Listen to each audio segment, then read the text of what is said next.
saya akan menceritakan atau menjelaskan nama asal usul negara India.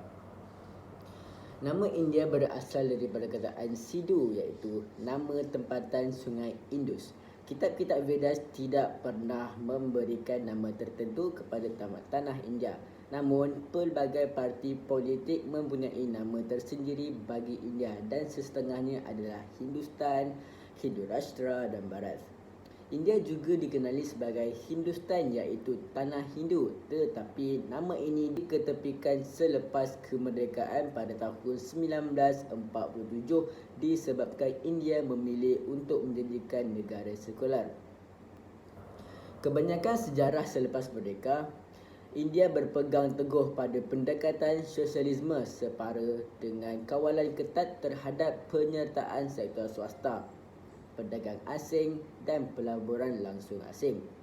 Namun pada tahun 1991 membuka pasarannya secara beransur-ansur melalui pembaharuan ekonomi dan mengurangkan kawalan kerajaan terhadap perdagangan dan pelaburan asing dengan kadar peningkatan keluaran dalam negara kasar KDNK sebanyak 9.4% sepanjang tahun 2006 sehingga 2007. Ekonomi India menjadi antara yang paling berkembang, maju dan pesat di dunia. Seterusnya saya akan menceritakan pula tentang agama-agama yang berada di India.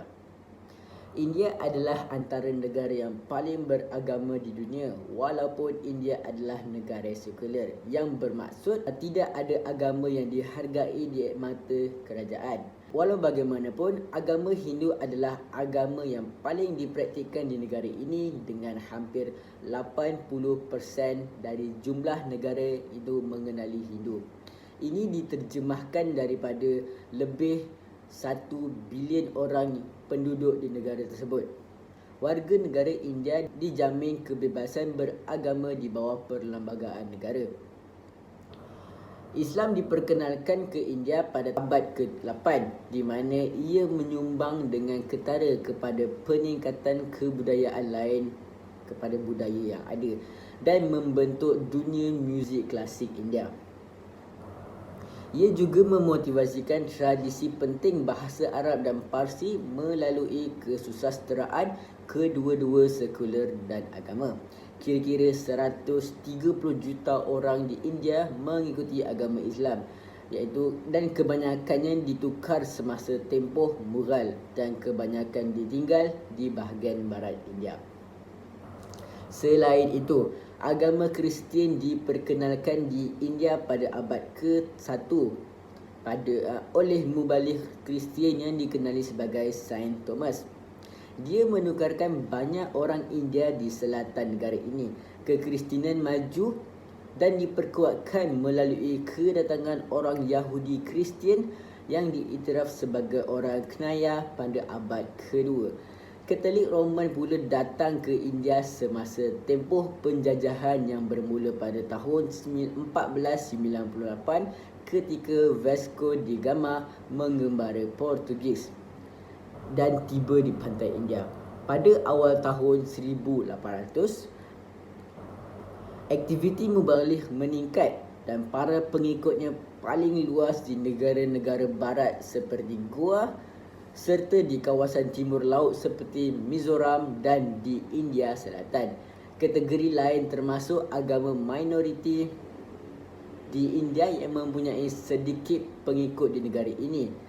Agama-agama ini termasuk agama Sikhisme, Buddhisme, Bahasme, Judaisme serta Zoroastrianisme.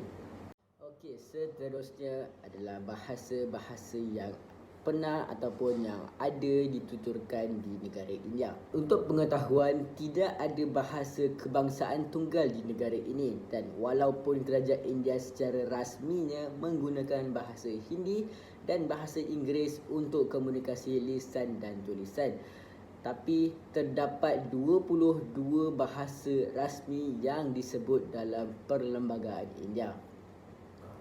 Yang pertama sekali adalah Hindi, iaitu adalah bahasa yang paling dituturkan di India. Ia juga merupakan salah satu bahasa rasmi negara. Bahasa Hindi juga merupakan bahasa keempat paling banyak dituturkan di India. Selain itu, bahasa Inggeris adalah salah satu bahasa rasmi Kerajaan Persekutuan India. Di beberapa negeri di India seperti Nagaland dan Arunachal Pradesh, bahasa Inggeris menjadi bahasa rasmi. Bahasa Inggeris juga telah diajar di sekolah-sekolah di India sejak zaman Syarikat India Timur pada tahun 1080-an. Bukan itu sahaja, Bengali adalah bahasa Indo-Aryan yang kebanyakannya ditutur di Asia Selatan. Ia adalah bahasa utama di kebanyakan negeri di wilayah timur Laut India termasuk Pulau Andaman dan Nicobar. Bengali pada mulanya adalah bahasa sekular Indo-Aryan lama dan dipengaruhi oleh Parsi dan Arab. Dan akhir sekali adalah Tamil. Tamil terkenal kerana menjadi salah satu bahasa tertua yang masih hidup di dunia. Ia mempunyai tradisi sastera sejak lebih daripada 2000 tahun. Kebanyakan bahasa Tamil ditemui di selatan India berhampiran pantai Sri Lanka. Bismillahirrahmanirrahim. Saya akan menjelaskan sedikit tentang kebudayaan di negara India. India merupakan sebuah negara yang punya kebagaian, kebudayaan dan keunikan yang luar biasa, terutama dari segi pakaian atau pakaian tradisional. Kain sari sendiri sebenarnya adalah kain yang tidak perlu dijahit dan selalu mudah dibuat serta nyaman untuk digunakan. Dhoti ialah pakaian lelaki India yang biasanya dipakai oleh penduduk kampung. Dhoti berupa bahagian atas bawah seakan-akan sarung diselit di tengah-tengah sehingga kelihatan seperti seluar. Dalam kerajaan perkahwinan, dhoti secara amnya disepadukan dengan sherwani iaitu sejenis jubah bos tetapi mempunyai motif dan gaya yang lebih glamour. Kurta pijama ialah pakaian yang dipakai oleh lelaki dalam bentuk suit utama dan bawah dengan bahagian atas seperti jubah tetapi dengan saiz lutut dan bahagian bawah dalam bentuk seluar. Kurta pijama lazimnya digunakan di seluruh India dan dalam tugas harian, pesta atau majlis rasmi. Peran ialah pakaian tradisional dari Kashmir berupa jubah yang tebal dan panjang. Pakaian ini ialah pakaian hangat yang dipakai semasa musim sejuk di Kashmir. Pakaian ini boleh dipakai oleh lelaki dan wanita. Syahara adalah bahagian bawah bersulam longgar dan mempunyai lipatan. Bahagian bawah biasanya dipakai dengan pakaian kamis. Shaharara ialah pakaian konvensional di Lucknow di sebuah kawasan di India. Lungi ialah pakaian dibuat daripada sutera. Secara umumnya, masyarakat India menggunakan lungi sebagai pakaian pada musim panas. Lungi ini digunakan seperti sarung yang hanya terdiri daripada selai kain yang digunakan untuk menutup bahagian bawah, dengan kata lain bukannya seluar. Gara choli biasa digunakan oleh individu Rajasthan dan Gujarat. Terdapat banyak bentuk pakaian ini. Salah satunya ialah gahra bersulai yang biasanya dipakai di majlis perkahwinan. Sekian, terima kasih. Assalamualaikum warahmatullahi wabarakatuh. Nama saya Muhammad Adiliani Firosli. Saya akan menerangkan tentang makanan dan minuman tradisional di negara India. Masakan India biasanya menggunakan rempah, herba dan sayur-sayuran yang tumbuh di negara tersebut. Ia juga menggunakan amalan vegetarisme yang tersebar di sepanjang bahagian masyarakat. Masakan India dicirikan suatu campuran luas teknik hidangan dan masakan. Ia juga berlainan dari rantau ke rantau untuk mencerminkan demografi berlainan. Dari sebenua India yang secara etnik berpelbagai, terdapat 5 rantau yang mempunyai makanan tradisional yang berbeza di negara India, iaitu rantau utara, timur, selatan, timur laut dan barat. Contoh makanan tradisional yang umum di negara India ialah muruku, tosai, badai, kofta dan sebagainya. Saya akan menerangkan salah satu makanan India selatan yang paling popular, iaitu masala dos yang dibuat daripada beras, kentang, meti dan daun kari dan dihidangkan dengan cumi atau dal. Sebelum ini ia adalah salah satu daripada sarapan yang paling biasa di selatan. Dan kini masala dos boleh didapati di seluruh India. Kita beralih pada minuman pula. Minuman yang popular di negara India adalah masala chai, di mana daun teh dimasak dalam satu campuran air rempah seperti kepulaga, bunga cengkeh dan halia, dan juga ditambah dengan sejumlah besar susu untuk menciptakan suatu campuran yang bersusu. Berlainan kepelbagaian dan perisa teh disediakan untuk menyesuaikan berlainan cita rasa di sepanjang negara. Selain masala chai, kopi juga popular di India Selatan. Salah satu dari kepelbagaian kopi Arabica dibesarkan di keliling masyhur Karnataka dan dipasarkan di bawah nama perdagangan masyhur Nugget. Kopi tapis India atau kapi juga khususnya masyhur di India Selatan.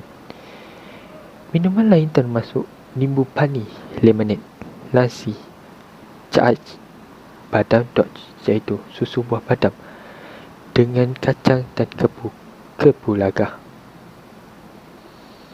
sarbat dan air kelapa. Di India Selatan, adanya sebuah minuman disediakan sejuk digelar pane soda dan koli soda. Ia adalah campuran air bikarbonat, air mawar dan gula. Di India juga mempunyai banyak minuman alkohol tempatan, termasuk wain Palma, Feni dan bir India. Ada juga bang disediakan menggunakan kannabis dan biasanya diminum terutamanya di India Utara sewaktu Holi dan Vaisakhi. Itu sahaja yang saya ingin menerangkan dan menceritakan tentang makanan dan minuman tradisional di negara India. Sekian, terima kasih. Assalamualaikum dan selamat sejahtera. Saya Muhammad Nur Hadi bin Muhammad Nur. Saya akan menerangkan permainan tradisional yang terdapat di negara India. Permainan tradisional yang terdapat di negara India ialah Kho-Kho, Chaturanga dan Kabaddi. Kho-Kho merupakan permainan tradisional yang popular di kaum India. Permainan yang berasal dari Maharashtra ini pada mulanya dimainkan menggunakan kereta kuda. Banyak ahli sejarah India mengata bahawa Kho-Kho merupakan hasil pengubahsuaian daripada permainan lari dan kejar. Asal-usul catur moden dikenal dengan nama Chaturanga yang berkembang di India pada abad ke-6.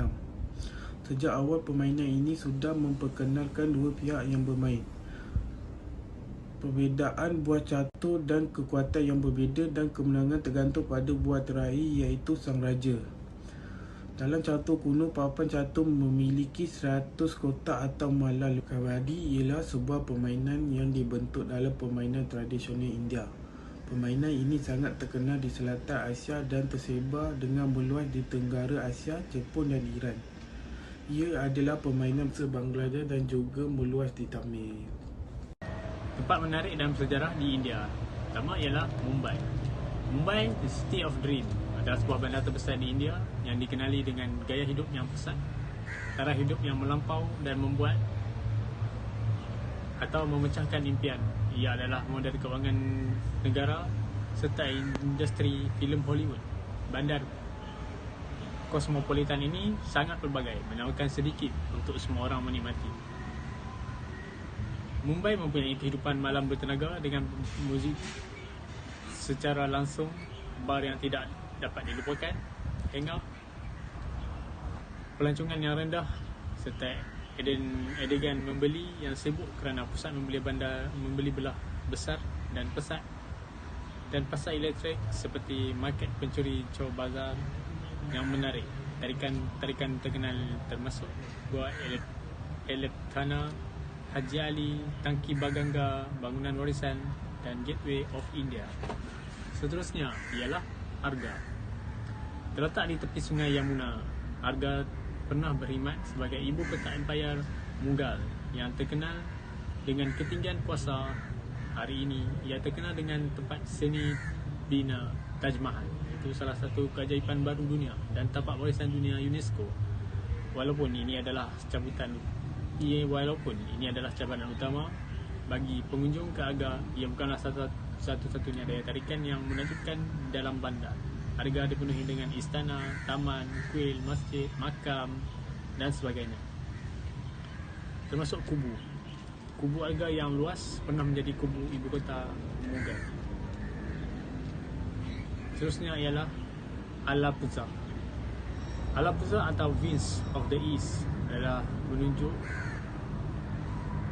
yang banyak merujuknya ialah wilayah yang mempunyai kehidupan alam yang tidak terbatas dengan Laut Arab di barat dan koleksi lagun, sungai, air tawar dan tasik yang menyeberanginya.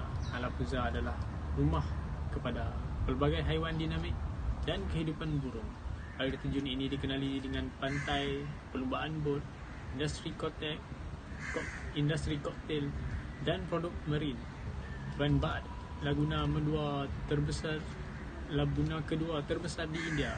Alapuzha Sri Karishma Temple, sebuah kuil dan biara Hindu abad ke-13 yang dedikasi oleh Lord Karishma, dan Istana Karishma Puram. Istana Raja Gaya Kerala abad ke-18 adalah satu tarikan. Istana ini mempunyai sebuah muzium yang mempamerkan artefak sejarah. Jadi begitu banyak kan informasi-informasi yang rakan-rakan saya telah berikan kepada anda tentang negara India ini. Tapi ia tidak akan berakhir di sini kerana giliran saya pula ingin berkongsikan dengan anda semua tentang seni yang berada di negara India. Seperti yang kita tahu dari zaman dahulu lagi, kehidupan masyarakat India ini terikat dengan alam semula jadi dan juga kesenian.